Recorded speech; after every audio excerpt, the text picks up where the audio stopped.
What's up, YouTube? In today's video we're going to be installing some lines, as you see, coolant lines.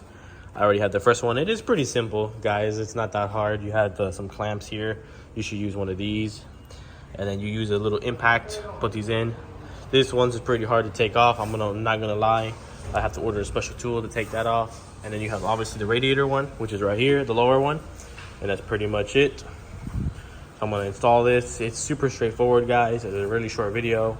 So yeah, so I'm gonna take this off. Obviously you have these connectors right here, you have this right here, this one right here. This is pretty hard. I just bought the special tool, so I mean, you could try to use some grips and take this off, but it's pretty on there. I'm not gonna lie, this thing expands a lot and de-expands. So yeah, so now I'm gonna do the bottom one. Put the bottom one in. It's pretty simple. Like, it should go just like this.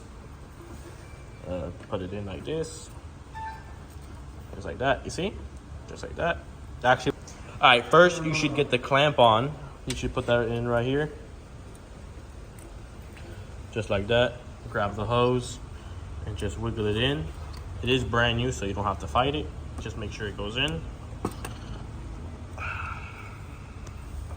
She's almost in. Let me use two hands.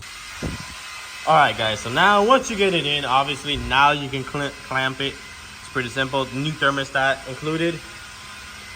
So there's the clamp, there's the other one.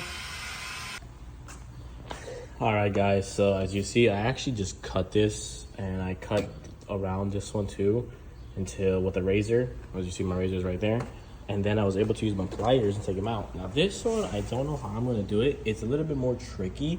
Maybe I can cut here, because this is really tight.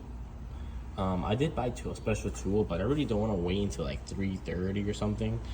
So I might just do the same thing, cut it, get this hose out of here, run everything. And that's pretty much it. Add coolant, start the car, make sure the pulley works. So I did put a new pulley on this car. So this is the last step. So let's see what goes on. All right, guys, so I got the hoses on, as you see. This one was pretty difficult. This one too. I actually had to cut it using a razor blade, but this one was pretty annoying. These are kind of confusing to put back. Like, it doesn't really go, but I don't know if because it's silicone and this stretches. I don't know, but overall it was pretty simple to do. This was pretty easy, other than the hose, this hose. But it is kind of annoying, but I got it done. So yeah, I hope you guys enjoyed this video, and then take care.